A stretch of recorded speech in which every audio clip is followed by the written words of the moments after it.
Today, we will travel back in time to explore one of the darkest times in American history, the Great Depression. This crisis changed not only the United States, but the entire world, shaping economic policies that are still in effect today. This is one of the most famous photographs in American history. A woman in tattered clothes stares tensely into the distance while children hide their faces behind her shoulders. Other photos show them sitting in a self-made tent in the middle of a wasteland. This series of photos was taken in 1936 in California, in a migrant camp where people who had lost their homes and were looking for any kind of work came to live. Such camps existed all over the country, housing not hundreds, but tens of thousands of people, even in the heart of New York City in Central Park. But how did America get to this point? Just a few years ago, the streets of New York were filled with new cars. Famous skyscrapers were being built, and movie theaters and restaurants were crowded. Why was the era of luxury, jazz, and unlimited fun replaced by the worst economic crisis in history? How did the Great Depression change the world economy? And what decisions did politicians make to ensure that something like this would never happen again? Let's find out. To understand why the Great Depression was such a shock, we need to look a little into the backstory. At the beginning of the 20th century, the world looked very different. The political map of the time is on the screen. Most of Africa and Asia were divided between European empires, primarily Great Britain and France, and the Russian Empire occupied 1/6 of the landmass. These empires controlled crucial resources and markets on the planet. But not everyone was comfortable with this order. It especially annoyed Germany. By the beginning of the 20th century, it had become Europe's second economy, but its influence on world trade was still inferior to the old empires. Germany felt deprived and was eager to change the situation. But no one was going to voluntarily give up colonies or resources. The tension was growing, and two opposing alliances emerged in Europe. Great Britain, France, and Russia joined the Entente. These countries tried to keep their dominance. The Triple Alliance, which included Germany, Austria-Hungary, and Italy, opposed them. They wanted to change the world order and gain more power. All of this led to a boiling point. In 1914, Serbian nationalist Gavrilo Princip assassinated the heir to the Austro-Hungarian throne, and Europe burst out. The Balkan conflict escalated into a full-scale war, which in a matter of months became the bloodiest in history at that time, World War I. Any war requires enormous sums of money, and a world war requires even more. But where to get that money? Endless printing of Deutschmarks and British pounds would only lead to hyperinflation and the collapse of the economy. They had to look for other sources. The answer turned out to be simple. It was across the ocean. There was a country across the Atlantic that had not yet been affected by the war.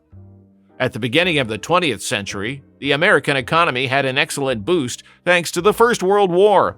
Already possessing a developed industry and agriculture, America became the main supplier of weapons, ammunition, food, and other goods to the Entente countries.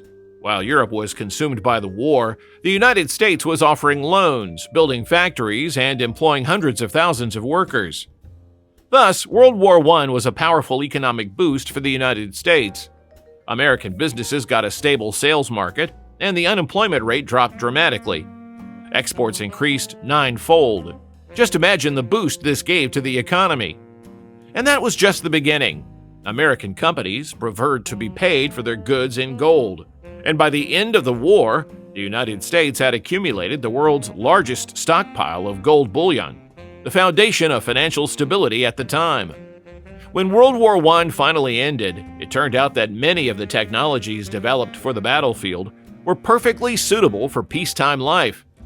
Radio, commercial aviation, and mass production of cars were all part of that new reality. The assembly line, brought to perfection, made it possible to produce goods on an unprecedented scale. Not only cars and radios were on the market, but also completely new things: refrigerators, electric ovens, cooking blenders, movie cameras, and many others. But how to convince people that they need all this stuff? Manufacturers began investing millions in advertising. And with the development of radio and movies, it was easier than ever to promote goods. Banks offered loans to those who didn't have enough money for a new life.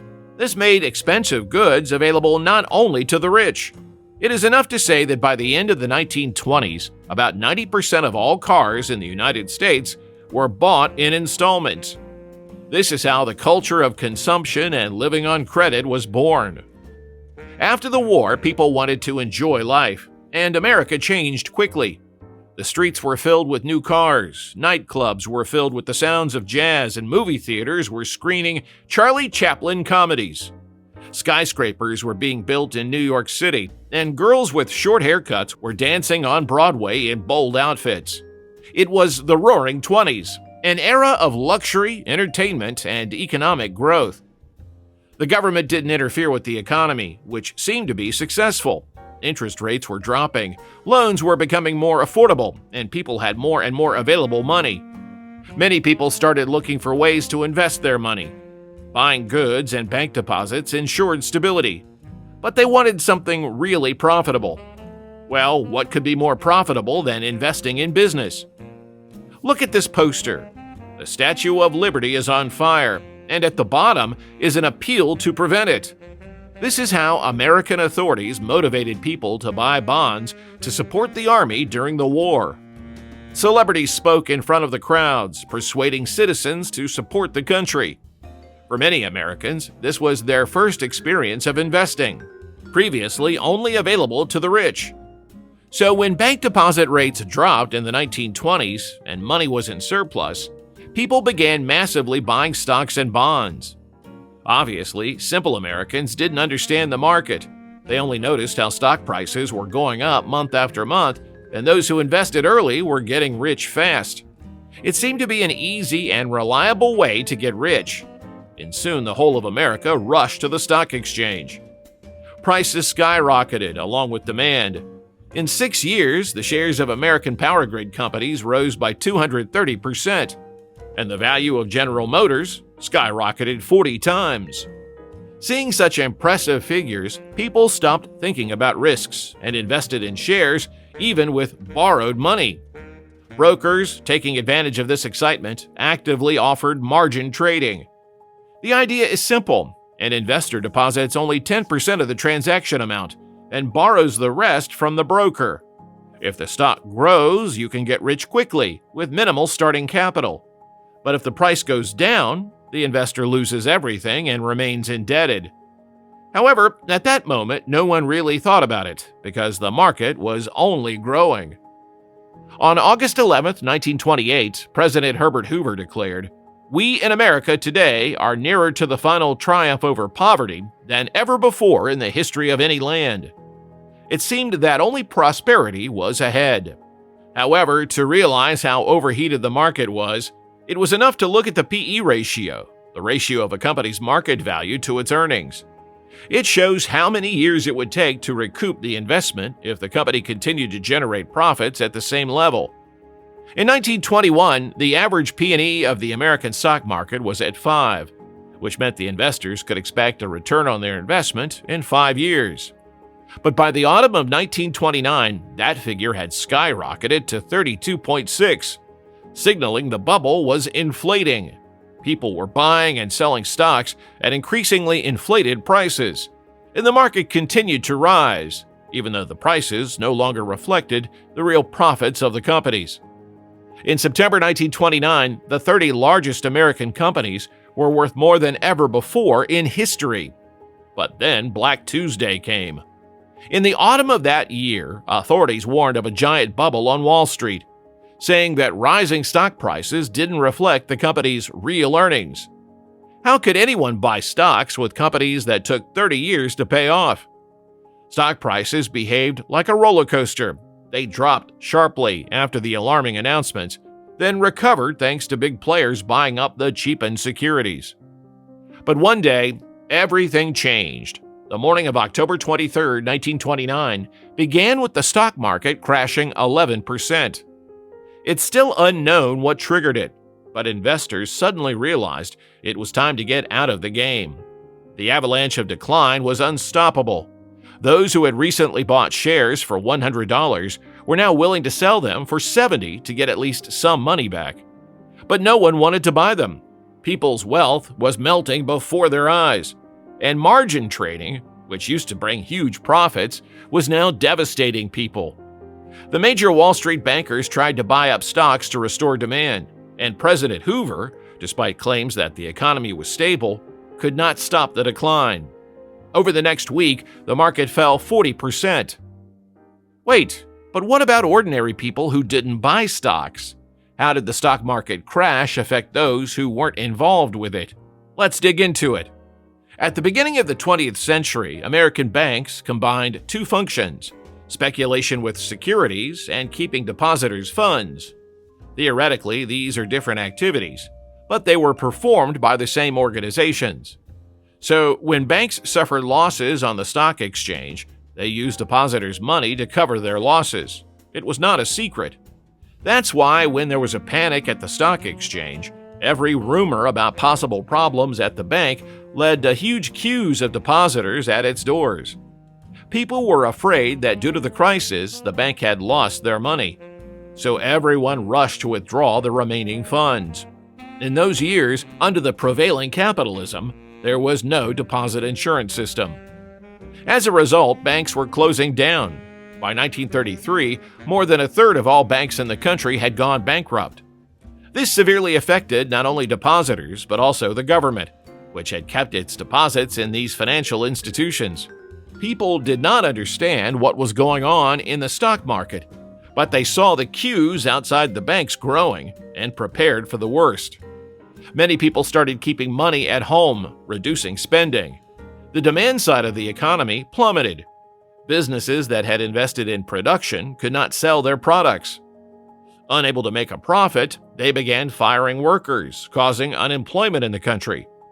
The sounds of jazz, movies, and factories of the Roaring '20s were replaced by the noise of strikes. The famous photograph of a child asking, "Why can't you give my dad a job?" belongs to the period of the '30s, when 1/5 of American workers found themselves unemployed. Farmers were hit separately by the drop in demand. Prices for their produce fell so low that they could not even pay the rent on their land. Many bought a car with their last savings to drive to cities thousands of miles away in search of a job. However, in most cases, they never found work and settled in the camps for paupers, which grew to several thousand people. These settlements were mockingly named Hoovervilles in honor of the president of the time. This is how stock market speculation led to bank failures, which in turn led to bankrupt citizens and businesses. Everyone cut their expenses, which lowered prices, and therefore the revenues of the remaining businesses, causing more layoffs. It went round and round in a circle. In economics, this process is called a deflationary spiral. As a result of its unwinding, American industrial production fell by 47%, and unemployment reached record levels in the country's history. What about the government? What did they do? The government of President Hoover believed that the market was a self-regulating mechanism that would correct itself. If a company goes bankrupt, it means it is inefficient, and a more successful company will take its place. This idea was the foundation of economic theory at the time. While it was possible to explain the process of the Great Depression, the ways of overcoming it remained unclear. The government raised and lowered interest rates, tried to allocate money to support businesses, and then cut budgets again. This uncertain policy failed to bring any noticeable results. Therefore, in the next election, President Hoover was soundly defeated. His place was taken by Franklin Roosevelt, whose government introduced a completely new course, which became the basis of modern economic policy of any state. Roosevelt took action the very next day after taking office. On March 5, 1933, he issued a decree to close all banks in the country for 3 days. This measure gave the authorities time to think about further action and suspended the mass withdrawals of deposits. Soon, Congress adopted the Glass-Steagall legislation, which divided banks into deposit and investment banks. Now, banks could not use depositors' funds to buy stock. For the first time in history, a deposit insurance system was introduced. The government guaranteed the return of funds, which relieved the fear of people for their savings. The queues at the banks began to shrink, and soon it turned out that Americans deposited more than $1 billion into their bank accounts. The liquidity crisis was halted, and the number of bankruptcies dropped significantly.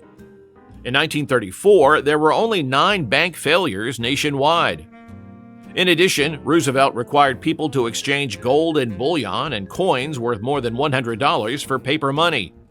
This step gave the authorities the right to issue dollars unsecured in gold, which allowed the United States to print as much money as they needed to rebuild the economy. But now there was a question: how to give people their jobs back and rebuild businesses. Roosevelt rejected the principle of non-interference in the economy and chose for a new course: the ideas of economist John Keynes, who later became the founder of an entire economic school, Keynesianism. But what was so unique about Keynes that his ideas were supported by the whole government? Keynes' logic was simple. In an economy, the income of some people is the expenditure of others. If people stop spending money, the economy begins to slow down. But people will always save some of their income, no matter how much they earn. And the more income they have, the larger the portion they save. It's basically a psychological law. When the economy slows down, you have to somehow force people to spend money. If the market were to solve this problem on its own, it would take a long time and affect a lot of people. Therefore, Keynes believed that the government should actively intervene by spending money to build roads, buy goods and services. This would create jobs. People would start getting salaries, and once they have the money, they would spend it on goods and services. This, in turn, will cause an increase in production, and the economic situation will start to improve. Thus, the deflationary spiral will spin in the opposite direction. But where did they get the money for such large-scale measures? Well, do you remember that Roosevelt abolished the gold standard by taking gold from people, which allowed him to print money? It seems obvious today, but it was a brand new step for the time. This allowed the government to inject just the right amount of money into the economy. Following this logic, Roosevelt implemented public works programs, offered compensation to farmers, and simplified the process of getting mortgages. These measures were supposed to give Americans hope for a better future and restore trust in the government. They did help the economy out of the crisis, and GDP growth accelerated significantly. However, this policy led to an increase in the national debt, which almost doubled, and the budget deficit grew by 1.5 times. Thus, while pulling the country out of the crisis, the Roosevelt government actually paved the way for future economic problems. While the United States was actively fighting the crisis, other countries were just beginning to sink into it. Australia, Canada, and Chile were the most severely affected by the Great Depression because their economies were closely tied to trade with the United States. European countries were less dependent on this trade, but they were actively investing in the American economy, and those European banks that held too many assets in the United States began to collapse. Germany, which was already burdened with huge reparations, suffered the greatest losses from the financial crisis. This crisis caused social unrest and political change, which eventually brought radical forces to power and provoked World War II. The New World conflict helped the USA to finally overcome the Great Depression. The situation with lending and supplying goods to Europe was repeated. But now, after the end of the war, the government knew what to do, and the country entered the golden age of capitalism. So, the crisis of the late 1920s was not only a turning point in history, but it also dramatically changed economic thinking. Economists realized that government intervention in the market was not only possible, but necessary to prevent large-scale disasters like the Great Depression. What followed was the practice of counter-cyclical policies to support the economy during crises. This means that in moments of overheating of economies, governments increase taxes and decrease expenditures in order to use all possible measures to support demand and the economy as a whole in case of a crisis. A good example of such a policy is the support to world economies during the coronavirus pandemic, when governments around the world actively allocated money to boost demand through grants, tax vacations, and cheap loans. Of course, crises have never disappeared since the Great Depression, but they have become significantly less destructive thanks to the lessons learned. What do you think about this? How do you evaluate the actions of the authorities during the crisis and the methods they apply today? Share your opinion in the comments section. It's interesting to know how you see this problem. Don't forget to subscribe to the channel so that you don't miss new videos, in which we will continue to discuss important events and phenomena of world history. See you in the next episode.